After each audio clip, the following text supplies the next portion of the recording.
ನಮಸ್ತೆ, ನಾನು ಅನು ಕನ್ನಡತಿ. ನಾನಿವಾಗ ಮಂಡ್ಯ ಜಿಲ್ಲೆಯ ಪಾಂಡುಪುರ ತಾಲೂಕಿನ ರಾಗಿ ಮುದ್ನಳ್ಳಿ ಗ್ರಾಮದಲ್ಲಿದ್ದೀನಿ. ಈ ಒಂದು ಶಾಲೆಯನ್ನು ನಾನು 1.5 ವರ್ಷದಿಂದನೇ ಪೇಂಟ್ ಮಾಡಬೇಕಾಗಿತ್ತು. ಕಾರಣಾಂತರಗಳಿಂದ ಹಾಗೆ ತುಂಬ ಶಾಲೆಗಳು ಪೆಂಡಿಂಗ್ ಇರೋದ್ರಿಂದ ಈ ಶಾಲೆ ಪೇಂಟ್ ಮಾಡೋಕ್ಕಾಗಿದ್ದಿಲ್ಲ. ಇವಾಗ ಬಂದಿದ್ದೀವಿ.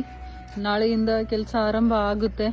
ಮತ್ತು ಈ ಶಾಲೆಯಲ್ಲಿ ಯಾರ್ಯಾರು ಕಲ್ತೋದಂಥ ವಿದ್ಯಾರ್ಥಿಗಳಿದ್ದೀರಾ, ಎಲ್ಲರೂ ಈ ಶಾಲೆಗೋಸ್ಕರ ನೀವೆಲ್ಲ ಸಹಕರಿಸಬೇಕು. ಸರ್ಕಾರಿ ಶಾಲೆ ಉಳಿವಿನಲ್ಲಿ ಕೇವಲ ಸರ್ಕಾರದ ಪಾತ್ರ ಮಾತ್ರವಲ್ಲ, ನಾವು ಕೂಡ ಒಂದಿಷ್ಟು ಕೈ ಜೋಡಿಸಿ ನಮ್ಮ ಶಾಲೆಯನ್ನು ಅಭಿವೃದ್ಧಿಗೊಳಿಸ್ಕೊಂಡಾಗ ಮಾತ್ರ ನಾವು ಸರ್ಕಾರಿ ಕನ್ನಡ ಶಾಲೆಯನ್ನು ಉಳಿಸೋಕ್ಕೆ ಸಾಧ್ಯ ಆಗುತ್ತೆ. ಸರ್ಕಾರಿ ಕನ್ನಡ ಶಾಲೆ ಅನ್ನೋದು ಊರಿಗೊಂದು ಕಳಸ ಇದ್ದಂತೆ. ಅದನ್ನು ನಾವು ಕಳ್ಕೊಂಡ್ಬಿಟ್ರೆ ಮತ್ತೆ ಪಡ್ಕೊಳ್ಳೋಕ್ಕಾಗಲ್ಲ. ದಾಖಲಾತಿಗಾಗಿ ನಾವು ಪಕ್ಕದ ಒಂದು ಊರಿಗೆ ಹೋಗ್ಬೇಕಾಗುತ್ತೆ.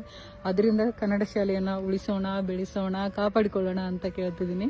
ಮತ್ತು ರಾಗಿ ಮುದ್ನಳ್ಳಿ ಶಾಲೆಯಲ್ಲಿ ಯಾರ್ಯಾರು ಓದಿದ್ದೀರಾ ಅವರೆಲ್ಲ ಈ ಶಾಲೆಗೆ ಬೇಕಾಗಿರುವಂಥ ಎಲ್ಲ ಸಾಮಗ್ರಿಗಳನ್ನು ನಿಮ್ಮ ಗುರು ವೃಂದಕ್ಕೆ ಒಪ್ಪಿಸ್ಬೋದು.